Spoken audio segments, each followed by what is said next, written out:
ರಾಜ್ಯ ಸರ್ಕಾರದ ಆರ್ಥಿಕ ಸ್ಥಿತಿ ಬಹಳಷ್ಟು ಕೆಟ್ಟದಾಗಿದೆ. ಈ ಬಜೆಟ್ಗೆ ಇದರಲ್ಲಿರುವಂಥ ನಂಬರ್ಗಳಿಗೂ ಕಿಮ್ಮತ್ತಿಲ್ಲ.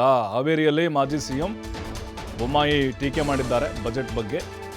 4,49,000 ಕೋಟಿ ಒಟ್ಟು ಸರ್ಕಾರದ ಬಜೆಟ್ ಇದೆ.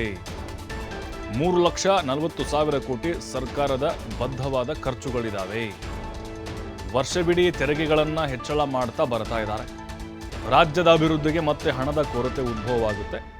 ಹಾವೇರಿಯಲ್ಲಿ ಮಾಜಿ ಸಿಎಂ ಬೊಮ್ಮಾಯಿ ವಿರೋಧ ವ್ಯಕ್ತಪಡಿಸಿದ್ದಾರೆ.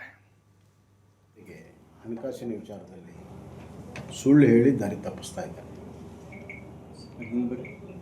ನಾನು ಆರ್ಥಿಕ ಶಿಸ್ತಿನ ಒಳಗಡೆ ನಾನು ನಿರ್ವಹಿಸಿದ್ದೇನೆ, ಆರ್ಥಿಕ ಶಿಸ್ತು ಒಳಗಡೆ ಸಾಲ ತೆಗೆದುಕೊಂಡಿದ್ದೇನೆ ಅನ್ನುವಂಥ ಮಾತನ್ನು ಹೇಳ್ತಾರೆ. ಆದರೆ ಇವತ್ತು ಅವರು ಮಿತಿಯ ಕೊರತೆ ಆಲ್ಮೋಸ್ಟ್ 3% ದಾಟ್ತಾ ಇದೆ. ಅದನ್ನು ಮರೆಮಾಚಲು ಅಡ್ಜಸ್ಟ್ಮೆಂಟ್ ಮಾಡಿದ್ದಾರೆ. ಕೆಲವೆಲ್ಲ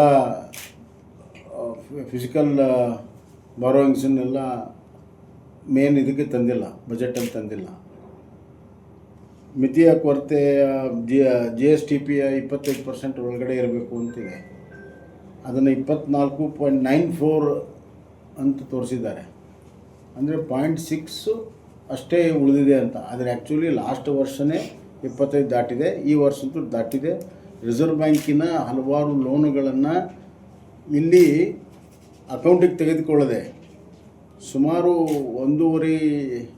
10,000 ಕೋಟಿ ರೂಪಾಯಿಯಷ್ಟು ರಿಸರ್ವ್ ಬ್ಯಾಂಕಿನ ಲೋನ್ಗಳನ್ನು ತೆಗೆದುಕೊಳ್ಳದೇ ಇದನ್ನು 25% ಒಳಗಡೆ ಇರುವಂಥ ಹೊಂದಾಣಿಕೆಯನ್ನು ಮಾಡಿದ್ದಾರೆ, ಅಡ್ಜಸ್ಟ್ಮೆಂಟ್ ಮಾಡಿದ್ದಾರೆ.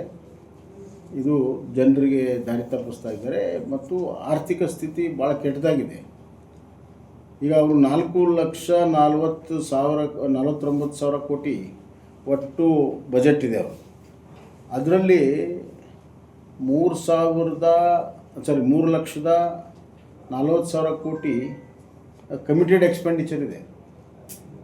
ಅಂದರೆ ಸ್ಯಾಲ್ರಿಗೆ, ಬಡ್ಡಿಗೆ, ಆಮೇಲೆ ಪೆನ್ಷನ್ಗೆ, ಸಬ್ಸಿಡಿಗೆ, ಕಮಿಟೆಡ್ ಎಕ್ಸ್ಪೆಂಡಿಚರ್ಗೆ, ಅಡ್ಮಿನಿಸ್ಟ್ರೇಟಿವ್ ಎಕ್ಸ್ಪೆಂಡಿಚರ್ಸ್ಗೆ ಇದೆಲ್ಲ ಸೇರಿದರೆ 3,50,000 ಕೋಟಿ ರೂಪಾಯಿ ಕಮಿಟೆಡ್ ಎಕ್ಸ್ಪೆಂಡಿಚರ್ ಇದೆ. ಇನ್ನು ಉಳಿದಿರುವಂಥದ್ರಲ್ಲಿ ಸುಮಾರು 64,000 ಕೋಟಿ